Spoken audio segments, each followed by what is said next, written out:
నమస్కారం LJ news కి స్వాగతం. హెడ్లైన్స్ చూద్దాం. తెలంగాణ ఏపీలో భారీ వర్షాలు. అల్పపీడనం ప్రభావంతో ఉత్తర కోస్తా జిల్లాల్లో విస్తారంగా కురుస్తున్న వర్షాలు.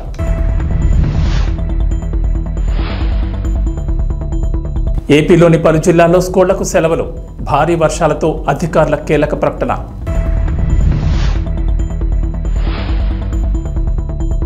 విద్యా వ్యవస్థలో సమూల మార్పులు. సరికొత్త విధానంతో ముందుకు వెళ్లాలని అధికారులకు ముఖ్యమంత్రి రేవంత్ రెడ్డి ఆదేశం.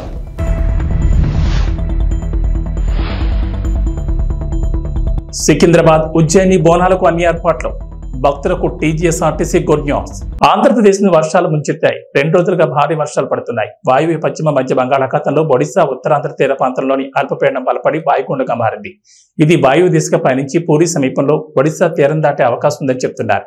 ఈ ప్రభావంతో శ్రీకాకుళం, విజయనగరం, పార్వతీపురం, మన్యం, అల్లూరు సీతారామరాజు, ఏలూరు, ప్రకాశం, నంద్యాల జిల్లాలో అక్కడక్కడ పిడుగులతో కూడిన మోస్తరు వర్షాలు కురిసే అవకాశం ఉందంటున్నారు. కాకినాడ, డాక్టర్ బిఆర్ అంబేద్కర్, కోనసీమ, తూర్పుగోదావరి, పశ్చిమ గోదావరి, కృష్ణా, ఎన్టీఆర్, గుంటూరు, పల్నాడు, బాపట్ల, నెల్లూరు, చిత్తూరు, తిరుపతి, కర్నూలు, అనంతపురం, శ్రీ సత్యసాయి, కడప, అన్నమయ్య జిల్లాల్లో అక్కడక్కడ పిడుగులతో కూడిన తేలికపాటి వర్షాలు కురిసే అవకాశం ఉందని అంచనా వేస్తున్నారు. భారీ వర్షాలతో విజయనగరం, విశాఖపట్నం, తూర్పుగోదావరి, డాక్టర్ బిఆర్ అంబేద్కర్, కోనసీమ, కాకినాడ, పశ్చిమ గోదావరి, ఏలూరు జిల్లాలోని స్కూళ్లకు కలెక్టర్లు సెలవులు ప్రకటించారు. ఇప్పటికే అత్యవసర సహాయక చర్యల కోసం ఏలూరు జిల్లా 2 SDRF, కోనసీమ 1 SDRF, తూర్పుగోదావరి 2 NDRF బృందాలు పంపించినట్లు విపత్తుల సంస్థ తెలిపింది. రాష్ట్రంలో భారీ వర్షాలు కురుస్తాయని, లోతట్టు ప్రాంతాల్లో వరద ప్రవహిస్తున్న వాగులు, కాలువలు దాటే ప్రయత్నం చేయొద్దన్నారు. ఏపీలో పలు చోట్ల భారీ వర్షాలు కురుస్తున్నాయి. బంగాళాఖాతంలో ఏర్పడిన అల్పపీడన ప్రభావంతో ఉత్తర కోస్తా జిల్లాలో విస్తారంగా వర్షాలు కురుస్తున్నాయి. మరోవైపు ఒడిశా, ఉత్తరాంధ్ర మీదుగా కొనసాగుతున్న అల్పపీడనం వాయుగుండంగా మారినట్లు ఏపీ వాతావరణ శాఖ తెలిపింది. అల్పపీడనం వాయుగుండంగా బలపడిందన్న వాతావరణ శాఖ వాయువు దిశగా పయనించి శనివారం తెల్లవారుజామున పూరి సమీపంలో తీరం దాటే అవకాశం ఉందని అంచనా వేసింది. తీరం దాటిన తర్వాత వాయుగుండం క్రమంగా బలహీనపడుతుందని పేర్కొంది. ఈ నేపథ్యంలో శనివారం అల్లూరు సీతారామరాజు, ఏలూరు జిల్లాలో భారీ నుంచి అతి భారీ వర్షాలు కురిసే అవకాశం ఉందని వాతావరణ శాఖ హెచ్చరించింది. ఆయా జిల్లాలకు రెడ్ అలర్ట్ జారీ చేసింది. ఏపీలో పలు చోట్ల భారీ వర్షాలు కురుస్తున్నాయి. బంగాళాఖాతంలో ఏర్పడిన అల్పపీడన ప్రభావంతో ఉత్తర కోస్తా జిల్లాల్లో విస్తారంగా వర్షాలు కురుస్తున్నాయి. మరోవైపు ఒడిశా, ఉత్తరాంధ్ర మీదుగా కొనసాగుతున్న అల్పపీడనం వాయుగుండంగా మారినట్లు ఏపీ వాతావరణ శాఖ తెలిపింది. అల్పపీడనం వాయుగుండంగా బలపడిందన్న వాతావరణ శాఖ వాయు దిశగా పయనించి శనివారం తెల్లవారుజామున పూరి సమీపంలో తీరం దాటే అవకాశం ఉందని అంచనా వేసింది. తీరం దాటిన తర్వాత వాయుగుండం క్రమంగా బలహీనపడుతుందని పేర్కొంది. ఈ నేపథ్యంలో శనివారం అల్లూరు సీతారామరాజు, ఏలూరు జిల్లాలో భారీ నుంచి అతి భారీ వర్షాలు కురిసే అవకాశం ఉందని వాతావరణ శాఖ హెచ్చరించింది. ఆయా జిల్లాలకు రెడ్ అలర్ట్ జారీ చేసింది. మరోవైపు వాయుగుండం తీరం దాటే క్రమంలో శనివారం శ్రీకాకుళం, విజయనగరం, పార్వతీపురం, మన్యం, నంద్యాల జిల్లాలో అక్కడక్కడ మోస్తరు వర్షాలు కురుస్తాయని ఏపీ విపత్తుల నిర్వహణ సంస్థ తెలిపింది. అక్కడక్కడ పిడుగులు పడే అవకాశం ఉందని హెచ్చరించింది. అలాగే కాకినాడ, కోనసీమ, అంబేద్కర్ జిల్లా, ఉభయ గోదావరి జిల్లాలు, ఎన్టీఆర్, కృష్ణా జిల్లాల్లో అక్కడక్కడ పిడుగులతో కూడిన తేలికపాటి వర్షాలు కురుస్తాయని అంచనా వేసింది. వీటితో పాటు బాపట్ల, పల్నాడు, గుంటూరు, నెల్లూరు, అనంతపురం, శ్రీ సత్యసాయి, కర్నూలు, వైఎస్ఆర్ జిల్లా, చిత్తూరు, అన్నమయ్య, తిరుపతి జిల్లాలో పిడుగులతో కూడిన వర్షాలు కురిసే అవకాశం ఉందని ఏపీ విపత్తుల నిర్వహణ సంస్థ ఎండీ రోణంకి కోర్మనాథ్ తెలిపారు. తెలంగాణలోని పలు జిల్లాల్లో కుండపోత వర్షాలు కురుస్తున్నాయి. భారీ వర్షాలకు వాగులు, వంకలు పొంగి పొర్లుతున్నాయి. చెరువులు, జలాశయాలు నిండుకుండలు తలపిస్తున్నాయి. కాగా నేడు కూడా రాష్ట్రంలో విస్తారంగా వర్షాలు కురుస్తాయని హైదరాబాద్ వాతావరణ కేంద్ర అధికారులు తెలిపారు. నేటి నుంచి 2 రోజుల పాటు పలు జిల్లాల్లో అత్యంత భారీ వర్షాలు, కొన్ని చోట్ల భారీ వర్షాలు కురుస్తాయని చెప్పారు. బంగాళాఖాతంలో ఏర్పడిన అల్పపీడనం వాయుగుండంగా మారిందని, ఈ ద్రోణి ప్రభావంతో తెలుగు రాష్ట్రాల్లో విస్తారంగా వర్షాలు కురుస్తున్నాయన్నారు. నేడు ఉత్తర తెలంగాణ జిల్లాలైన ఆదిలాబాద్, ఆసిఫాబాద్, మంచిర్యాల, పెద్దపల్లి, నిర్మల్ జిల్లాల్లో అత్యంత భారీ వర్షాలు కురుస్తాయని చెప్పారు. ఈ మేరకు ఆయా జిల్లాలకు వాతావరణ శాఖ అధికారులు రెడ్ అలర్ట్ జారీ చేశారు. నిజామాబాద్, సిరిసిల్ల, జగిత్యాల, కరీంనగర్, భూపాలపల్లి జిల్లాలో భారీ నుంచి అతి భారీ వర్షాలకు ఛాన్స్ ఉందన్నారు. ఈ జిల్లాలకు ఆరెంజ్ అలర్ట్ జారీ చేశారు. ములుగు, కొత్తగూడెం, ఖమ్మం, వరంగల్, హనుమకొండ, వికారాబాద్, సంగారెడ్డి, హైదరాబాద్, కామారెడ్డి, మహబూబ్ నగర్, నారాయణపేట జిల్లాలో భారీ వర్షాలు కురుస్తాయని చెప్పారు. ఈ మేరకు ఈ జిల్లాలకు ఎల్లో అలర్ట్ జారీ చేశారు. ఆషాఢ మాసం బోనాల జాతర ఉత్సవాల్లో భాగంగా సికింద్రాబాద్ లోని ఉజ్జయిని మహంకాళి బోనాల జాతర ఈ నెల 21-22 జరగనుంది. ఎంతో వైభవంగా జరిగే ఈ బోనాల ఉత్సవాలకు హైదరాబాద్ నలుమూల నుంచి భక్తులు పెద్ద ఎత్తున హాజరవుతారు. ఈ నేపథ్యంలో నగరంలోని వివిధ ప్రాంతాల నుంచి బోనాలకు వెళ్లే భక్తులకు టీజీఆర్టీసీ గుడ్ న్యూస్ చెప్పింది. గ్రేటర్లోని 24 ప్రాంతాల నుంచి 175 స్పెషల్ బస్సులు నడుపుతున్నట్లు ఆర్టీసీ ఎండీ సజ్జనార్ వెల్లడించారు. Kachiguda railway station, JBS, Patancheru, ECIL, Mehdipatnam, Dilsukh Nagar, Kukatpally, Charminar, Uppal, Malkajgiri, పాత బోయిన్పల్లి, తదితర ప్రాంతాల నుంచి సికింద్రాబాద్ వరకు ఈ ప్రత్యేక బస్సులు అందుబాటులో ఉంటాయని ఆయన ట్వీట్ చేశారు. బోనాలకు వెళ్లే భక్తులు ఈ సౌకర్యాన్ని సద్వినియోగం చేసుకోవాలని సూచించారు. ఉజ్జయిని మహంకాళి బోనాల వేడుకల్లో అధికారులు కీలక మార్పులు చేశారు.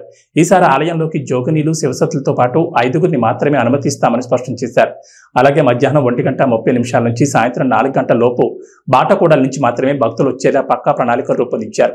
బోనాల అనంతరం నిర్వహించే ఫలారం బండి ఊరేగింపులకు రాత్రి 12 గంటల వరకు మాత్రమే అనుమతిస్తున్నట్లు వెల్లడించారు. భక్తులు ఈ విషయాన్ని గమనించాలని సూచించారు.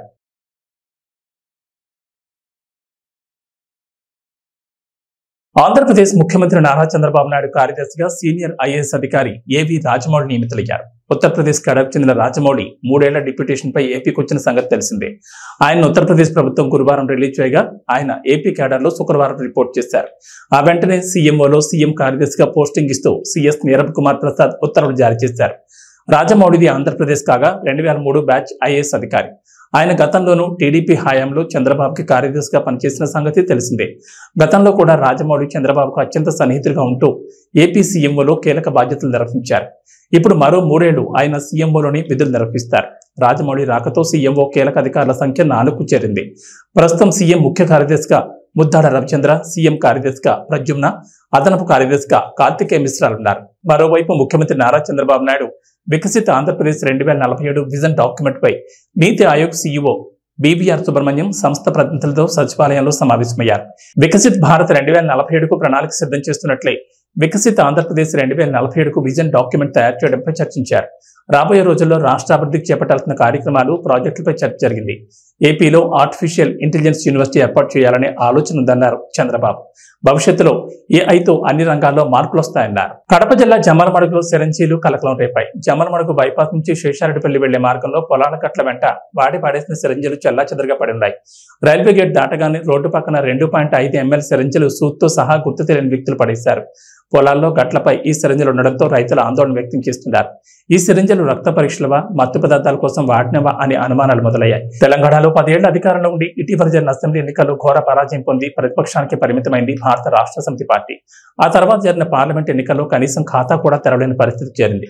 ఇక అప్పటి నుంచి గులాబీ ఎమ్మెల్యేలంతా ఒక్కొక్కరిగా కారు దిగుతూ కాంగ్రెస్ కండువా కప్పుకుంటూ గులాబీ బాస్ కేసీఆర్ కు షాక్ల మీద షాక్లు ఇస్తున్నారు. ఇలాంటి పరిస్థితుల్లో పార్టీ భవితవ్యం ఏంటి, అసలు పార్టీ ఉంటుందా లేదా అన్న చర్చ జోరుగా సాగుతోంది. కాగా ఈ నేపథ్యంలోనే దేశంలోని ప్రాంతీయ పార్టీలకు సంబంధించిన ఆదాయ వ్యయాలపై అసోసియేషన్ ఫర్ డెమోక్రటిక్ రిఫార్మ్స్ వెల్లడించిన తాజా రిపోర్ట్ విస్తుపోయే విషయాలను బయటపెట్టింది. దేశంలోని అన్ని ప్రాంతీయ పార్టీల కంటే ఎక్కువ ఆదాయం బీఆర్ఎస్ పార్టీదేనని ఏడీఆర్ రిపోర్ట్ వెల్లడించింది. 2022-23 ఆర్థిక సంవత్సరంలో బీఆర్ఎస్ కు ఏకంగా 737.67 కోట్ల ఆదాయం వచ్చినట్టు రిపోర్ట్ పేర్కొంది. ఆదాయం విషయంలో బీఆర్ఎస్ టాప్ లో ఉందని వెల్లడించింది. దేశంలోని ప్రాంతీయ పార్టీల ఫైనాన్షియల్ స్టేటస్ ని విశ్లేషించిన ఏడీఆర్ 57 పార్టీలకు గాను 39 పార్టీల ఆర్థిక స్థితిగతులను అంచనా వేసింది. ఇన్కమ్ విషయంలో బీఆర్ఎస్ టాప్ లో ఉండగా 2వ స్థానంలో తృణమూల్ కాంగ్రెస్ ఉన్నట్లు రిపోర్ట్ వెల్లడించింది. టీఎంసీ ఆదాయం 333.45 కోట్లు ఉందని తెలపగా డీఎంకేకు 124.35 కోట్లు ఇన్కమ్ వచ్చినట్లు ఏడీఆర్ పేర్కొంది. 39 ప్రాంతీయ పార్టీలకు మొత్తం 1740.48 కోట్లు సమకూరగా అందులో కేవలం 5 పార్టీలకే 1541.32 కోట్ల ఇన్కమ్ ఉన్నట్లు రిపోర్ట్ పేర్కొంది. మొత్తం ఆదాయంలో 88.56% ఈ 5 పార్టీలకే రావడం గమనార్హం. ప్రభుత్వ పాఠశాలల తీరుతెన్నులు మారాలని, విద్యా వ్యవస్థ సమూలంగా మారాలని తల్లిదండ్రులు ఎంతో కాలంగా కోరుకుంటారు.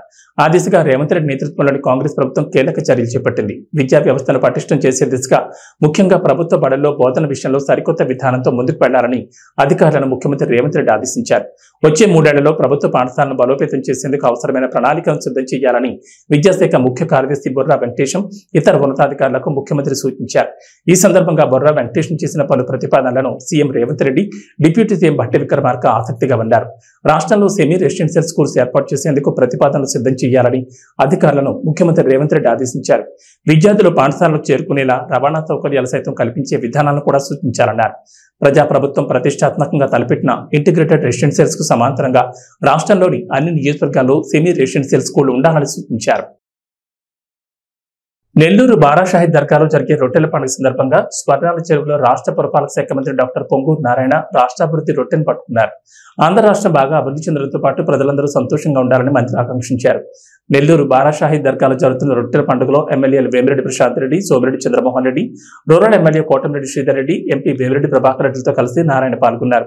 ముందుగా మంత్రి నారాయణకి దర్గా కమిటీ చైర్మన్, సభ్యులు, ప్రజాప్రతినిధులు, అధికారులు ఘనస్వాగతం పలికారు. ఈ సందర్భంగా దర్గా ప్రాంగణంలో నారాయణ పర్యటిస్తూ భక్తులను ఎంతో ఆప్యాయంగా పలకరించారు. ఏర్పాట్లు ఎలా ఉన్నాయని భక్తులను ఆయన అడిగి తెలుసుకున్నారు. ఏర్పాట్లు చాలా బాగున్నాయని మంత్రికి భక్తులు తెలియజేయడంతో సంతోషం వ్యక్తం చేశారు. అనంతరం ఎమ్మెల్యేలు, ఎంపీ, టీడీపీ నేతలతో కలిసి మంత్రి నారాయణ రాష్ట్ర అభివృద్ధి రొట్టెను పట్టుకున్నారు. ఈ సందర్భంగా మంత్రి నారాయణ మీడియాతో మాట్లాడారు. బారాషాహి దర్గా రొట్టెల పండుగ ఈ నెల 17వ తేదీన ప్రారంభమైందన్నారు. వర్షాన్ని సైతం లెక్క చేయకుండా పండగకి భక్తులు అశేషంగా వస్తుండడం ఆనందంగా ఉందన్నారు.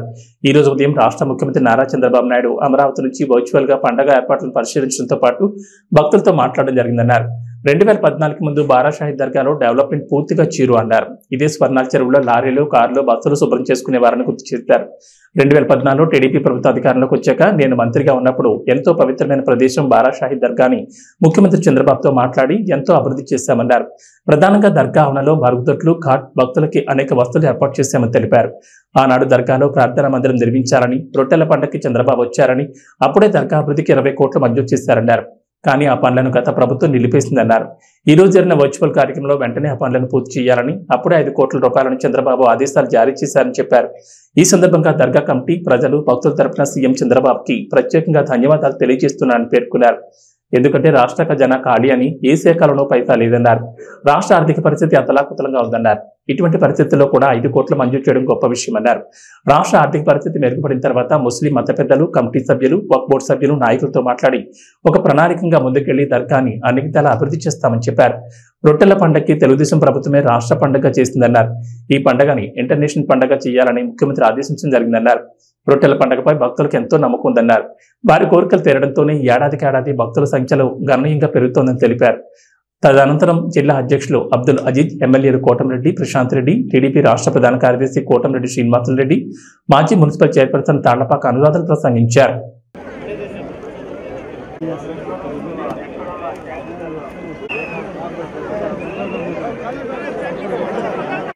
నెల్లూరులో బారాషాహి దర్గా దగ్గర స్వర్ణాల చెరువులో రొట్టెల పండుగ ఈ నెల 17వ తేదీ ప్రారంభమైంది. ఈరోజు 19వ తేదీ. వర్షం పడుతున్నా, చినుకులు పడుతున్నా ఈరోజు ఎవరైతే భక్తులు ఉన్నారో వాళ్ళు అశేషంగా వస్తున్నారు. ఈరోజు ఉదయం ముఖ్యమంత్రి నారా చంద్రబాబు నాయుడు గారు ఈరోజు ఇక్కడ భక్తులను ఉద్దేశించి వర్చువల్గా మాట్లాడటం జరిగింది. అంతేకాకుండా 2014 నుంచి 19 దాకా, 2014 ముందు తీసుకుంటే ఇక్కడ డెవలప్మెంట్ జీరో. ఇదే స్వర్ణాల చెరువులో లారీలు కడిగేవాళ్ళు, కార్లు కడుక్కునేవాళ్ళు, బస్సులు కడుక్కునేవాళ్ళు, అక్కడే టాయిలెట్స్, అక్కడే యూరిన్. అలాంటిది 2014లో ఫస్ట్ టైం తెలుగుదేశం ప్రభుత్వంలో నేను మంత్రిగా ఉన్నప్పుడు దీన్ని ఒక పవిత్రమైన స్థలం ఇది, దీన్ని ఒక నేషనల్ లెవెల్లో, ఇంటర్నేషనల్ లెవెల్లో చేయాలనే ఉద్దేశంతో ఆ రోజు ముఖ్యమంత్రిగా ఉన్న నారా చంద్రబాబు గారి యొక్క ఆదేశంతో ఇక్కడ చక్కగా పర్మనెంట్ టాయిలెట్స్ కట్టాం, ఒక హాల్ కట్టాము, రోడ్లు వేసాము, ఘాట్లు కట్టాము, తర్వాత ట్రీ ప్లాంటేషన్ చేసాం, వాటర్ ఫెసిలిటీస్ చేసాం. అంతేకాకుండా ఒక ప్రేయర్ హాల్ కట్టాలని ఆ రోజు ముఖ్యమంత్రిగా నారా చంద్రబాబు నాయుడు గారు రావటం, ఒకసారి 20 కోట్లు శాంక్షన్ చేయడం జరిగింది. ఆ వర్క్ ఆగిపోయింది కాలమ్స్లో. అయితే ఈరోజు ముఖ్యమంత్రి గారు ఈరోజు యాక్చువల్గా ప్రజలను ఉద్దేశిస్తూ ఆ పని కంప్లీట్ చేయండి, వీలైనంత తొందరలో కంప్లీట్ చేయండి అని చెప్పడం, దానికి ఒక 5 కోట్లు యాక్చువల్గా శాంక్షన్ చేశారు. కాబట్టి బారాషాహి దర్గా కమిటీ మెంబర్స్ ఎవరున్నారు వాళ్ళ తరఫున, నెల్లూరు ప్రజలందరి తరఫున మొదట ముఖ్యమంత్రి గారికి ప్రత్యేకంగా ధన్యవాదాలు తెలియజేస్తున్నాను. ఎందుకంటే ఖజానా ఖాళీ, ఏ డిపార్ట్మెంట్లో కూడా పైసా లేదు, రాష్ట్ర ఆర్థిక పరిస్థితి అసలు అతలాకుతంగా ఉంది. ఇటువంటి పరిస్థితుల్లో కూడా ఇది ఒక రాష్ట్ర పండుగగా తెలుగుదేశం 2014-19 చేసింది. దీన్ని ఒక ఇంటర్నేషనల్ సెంటర్గా చేయాలి అని ఈరోజు ముఖ్యమంత్రి గారు ఆదేశించారు. దీని ఈరోజు ఈ రాష్ట్రం నుంచే కాకుండా ఇతర దేశాల నుంచి కూడా వస్తున్నారు. దీన్ని ఇంకా బాగా పాపులర్ చేయాలి. ప్రజలకు ఎక్కువ నమ్మకం, రొట్టెలు పట్టుకోవటం, రొట్టెలు వదలటం. ఇది 414 సంవత్సరాల పైగా చరిత్ర కలిగింది. ఒకరు రొట్టె వదిలితే మరొక రొట్టె పట్టుకుంటారు. వాళ్ళ కోరిక తీరిన తర్వాత వచ్చి మళ్ళీ రొట్టె వదులుతారు. అలాంటి అంటే సంవత్సరం భక్తుల సంఖ్య పెరుగుతుందంటే వాళ్ళు అనుకునేవి జరుగుతున్నాయి, వాళ్ళ కోరికలు నెరవేరుతున్నాయి, ఆ నమ్మకం పెరుగుతుంది. అందుకనే దీన్ని ఒక ఇంటర్నేషనల్ సెంటర్గా డెవలప్ చేయండి, స్టేట్ లెవెల్ ఫంక్షనే కాదని ఈరోజు ముఖ్యమంత్రి గారు ఆదేశించారు. ఖచ్చితంగా ఖజానా అనేది కొంత సెటరైట్ అయిన తర్వాత ఈ పరిసర ప్రాంతాలను ఎలా చేయాలి, ఏం చేయాలనేది మళ్ళీ ముఖ్యమంత్రి గారితో కూర్చొని ఇక్కడ ఉన్న నాయకులు ముస్లిం సోదరులతో కూడా కూర్చొని డిస్కస్ చేసి, వక్ఫ్ బోర్డు అధికారులతో కూర్చొని డిస్కస్ చేసి దీనికి ఒక ప్లాన్ ఆఫ్ యాక్షన్ చేయడం జరుగుతుంది. ఆ ప్లాన్ ఆఫ్ యాక్షన్ ప్రకారం దీనికి ముందుకు పోవడం జరుగుతుంది. ఖచ్చితంగా ఈరోజు నెల్లూరులోని ముఖ్య నాయకులైనటువంటి ఈరోజు ఎంపీ గారు వేమిరెడ్డి ప్రభాకర్ రెడ్డి గారు, వారు మిసెస్ కొవ్వూరు ఎమ్మెల్యే గారు, మరియు చంద్రమోహన్ రెడ్డి గారు, మరియు రూరల్ ఎమ్మెల్యే, తర్వాత అజీజ్ ఎక్స్ మేయరు, తర్వాత ఎక్స్ నుడా చైర్మన్ మన శ్రీనివాసరెడ్డి, ఎక్స్ చైర్పర్సన్ అనురాధ, అందరం కలిసి ఈరోజు యాక్చువల్గా ఈ రొట్టెల పండుగలో ఇప్పుడే యాక్చువల్గా పోవటం, రొట్టె పట్టుకోవడం జరిగింది. మేమంతా పట్టుకున్న రొట్టె రాష్ట్ర అభివృద్ధి, ఈ రాష్ట్రం బాగా అభివృద్ధి చెందాలి. ఈరోజుదే ముఖ్యమంత్రి గారు కూడా చాలా క్లారిటీగా చెప్పారు, మీరందరూ రాష్ట్రం బాగా అభివృద్ధి చెందాలి, రాష్ట్ర ఖజానా బాగా నిండాలి, మళ్ళీ ఆ ఖజానా నుంచి పేద ప్రజలకు కొంత సొమ్ము వచ్చేటట్టుగా, అదేవిధంగా డెవలప్మెంట్కి కొంత అలాట్ చేసేటట్టుగా, రాష్ట్ర ఖజానా డెవలప్ అయ్యేటట్టుగా, రాష్ట్రం అన్ని విధాలుగా అభివృద్ధి అయ్యేటట్టుగా, అన్ని వర్గాల ప్రజలు డెవలప్ అయ్యేటట్టుగా మీరు రొట్టె పట్టుకోండి చెప్పడం జరిగింది. దాని మీద ఈరోజు మేము నాయకులందరం యాక్చువల్గా ఈరోజు ఇప్పుడే రొట్టె పట్టుకొని ఇక్కడికి వచ్చాం. ఒకటే ఆ అల్లా దయ వల్ల ప్రతి ఒక్కరూ సుఖ సంతోషం ఉండాలని, సకల ఐశ్వర్యాలు కావాలని కోరుకుంటున్నాను. Thank you. భద్రాచలం వద్ద గోదావరి వరద స్వల్పంగా పెరుగుతోంది. ఎగువ ప్రాంతాల్లో కురుస్తున్న ఎడతెరిపి లేని వర్షాల కారణంగా వరద నీరు గోదావరిలో చేరుతుండటంతో శుక్రవారం మధ్యాహ్నం 12 గంటల సమయానికి భద్రాచలం వద్ద 25.3 అడుగులకు నీటి మట్టం చేరుకుంది. నేటి సాయంత్రానికి 30 అడుగులు చేరుకునే అవకాశం ఉందని అంచనాలు వేస్తున్నారు అధికారులు. అప్రమత్తంగా లోతట్టు ప్రాంత వాసులు అప్రమత్తంగా ఉండాలని అధికారులు సూచిస్తున్నారు.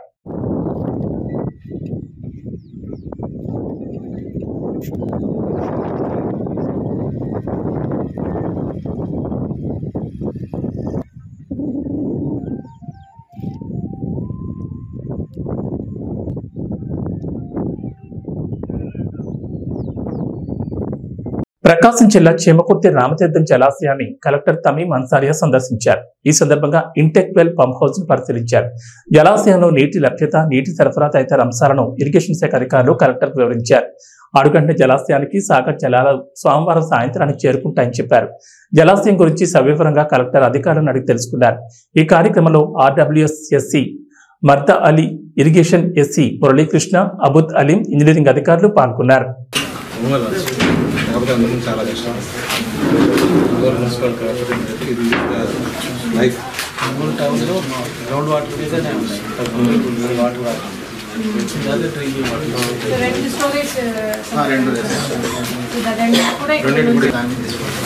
ప్రజెంట్ అయితే నీటి లేదు మొత్తం. ఇప్పుడైతే దీని మీద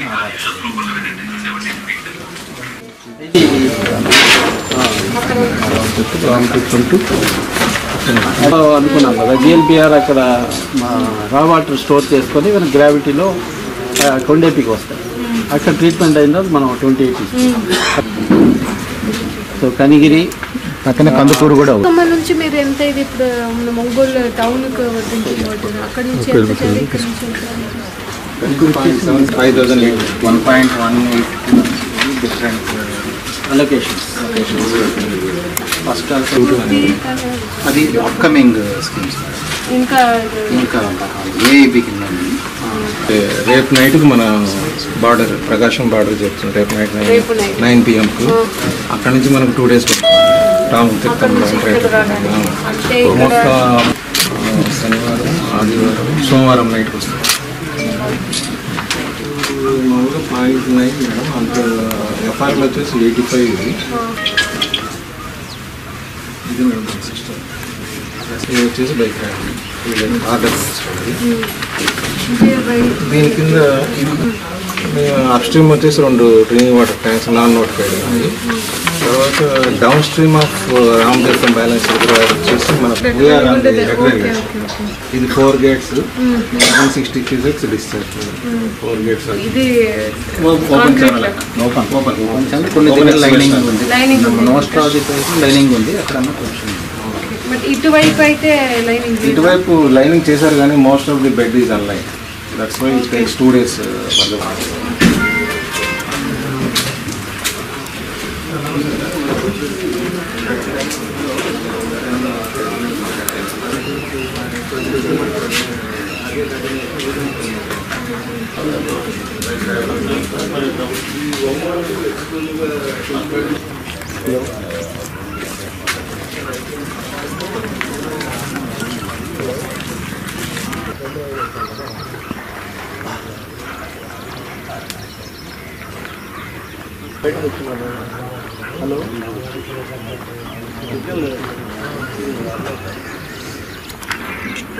హలో ఇక్కడ సిగ్నల్ లేదు.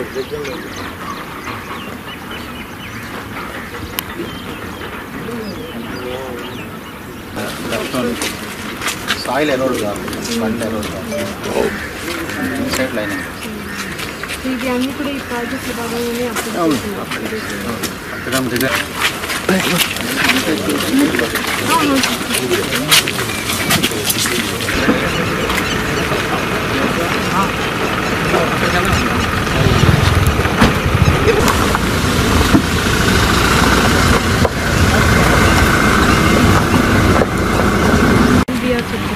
దానికి ఏంటి డిఫరెన్స్?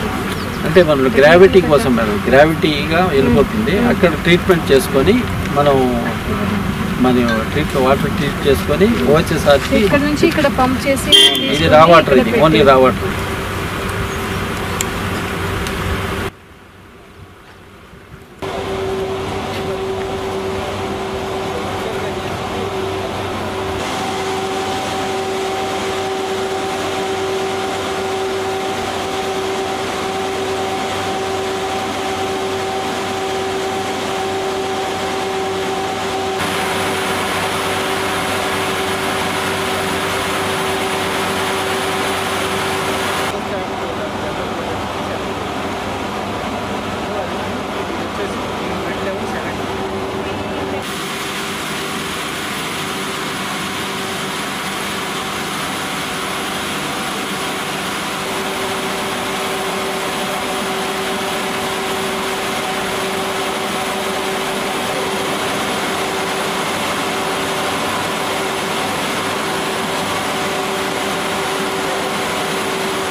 అలా వైకుంఠపురం లాంటి బ్లాక్ బస్టర్ తర్వాత త్రివిక్రమ్ శ్రీనివాస్ తో మరో సినిమా చేస్తున్నట్లుగా అల్లు అర్జున్ అప్పుడే ప్రకటించారు. అయితే పుష్ప సినిమా 2 భాగాలుగా తీయాలని సుకుమార్ ప్లాన్ చేయడంతో గురూజీ సినిమా వెనక్కి వెళ్లిపోయింది.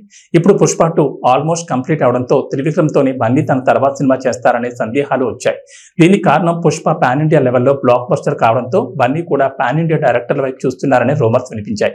అయితే వీటన్నిటికీ చెక్ పెడుతూ బన్నీ త్రివిక్రమ్ సినిమాను కన్ఫర్మ్ చేశారు బన్నీ వాసు. తన కొత్త సినిమా ఆయకి సంబంధించిన ఈవెంట్ లో బన్నీ త్రివిక్రమ్ సినిమాపై అడిగిన ప్రశ్నకు ఆయన సమాధానం ఇచ్చారు. అల్లు అర్జున్ త్రివిక్రమ్ సినిమా లైన్ అయితే ఫిక్స్ అయిపోయింది. అది భారీ బడ్జెట్ చిత్రం. ఆ చిత్రం చేయడానికి అల్లు అరవింద్, చిన్నబాబు గారు ఫైనాన్షియల్ అని కార్పొరేటర్లను వెతుక్కోవాలి. అంత భారీ బడ్జెట్ అది. త్రివిక్రమ్ గారికి పాన్ ఇండియా సినిమా తీగల సామర్థ్యం ఉందని బన్నీకి బాగా నమ్మకం. వీళ్ళిద్దరూ ఎప్పుడూ 2 ఏళ్ల నుంచి మాట్లాడుకుని ఒక కాన్సెప్ట్ అయితే ఫిక్స్ అయ్యారు. ఒక స్టోరీ అనేదానికన్నా ఇది కాన్సెప్ట్ అనడం కరెక్ట్. ఇది ఫిక్స్ అయిపోయింది. అయితే దీని బడ్జెట్ కి ప్రీ ప్రొడక్షన్ కే ఏడాది లేదా ఏడాదిన్నర టైం పడుతుంది. ఎందుకంటే దాని ఫండ్స్ కలెక్ట్ చేయడానికి అది టైం పడుతుంది. ఇది చాలా పెద్ద ప్రాజెక్ట్ అంటూ బన్నీ వాస్ చెప్పిన మాటలు సోషల్ మీడియాలో వైరల్ అవుతున్నాయి. దిగ్గజ క్రికెటర్ మహేంద్ర సింగ్ ధోనిని ఓ పాక్ జర్నలిస్ట్ తమ దేశ క్రీడాకారుడు మహమ్మద్ రిజ్వాన్ తో పోల్చడంపై మాజీ క్రికెటర్ హర్భజన్ సింగ్ తీవ్ర ఆగ్రహం వ్యక్తం చేశాడు. వీళ్ళిద్దరిలో గొప్ప ఆటగాడు ఎవరంటూ సదరు జర్నలిస్ట్ ధోని రిజ్వాన్ ఫోటోలను షేర్ చేశాడు. దీనిపై హర్భజన్ సింగ్ తీవ్ర ఆగ్రహం వ్యక్తం చేశాడు. ఎక్కువ అనుభవం లేని ఆటగాడిని ధోనితో పోల్చడం సరైంది కాదని విమర్శించాడు. రిజ్వాన్ బ్యాటింగ్ సత్తాను తక్కువ చేయనని, ధోనితో సరితూగే ప్లేయర్ మాత్రం కాదని స్పష్టం చేశాడు. ఈ రోజుల్లోనూ ఇలాంటి చెత్త ప్రశ్నలు అడగడం దారుణం. రిజ్వాన్ కంటే ధోని చాలా ముందున్నాడు. ఇందులో ఎలాంటి అనుమానం అక్కర్లేదు. నిజాయితీగా సమాధానం ఇవ్వాలి. రిజ్వాన్ ఆటను నేను కూడా ఇష్టపడతా. నిబద్ధతతో ఆడేందుకు ఎల్లవేళలా ప్రయత్నిస్తాడు. అయితే ధోనితో రిజ్వాన్ ను పోల్చడం తప్పు. ఇప్పటికే ప్రపంచ క్రికెట్ లో అతనే నెంబర్ 1. వికెట్ల వెనుక అత్యంత చురుగ్గా వ్యవహరించిన వికెట్ కీపర్లు చాలా అరుదు.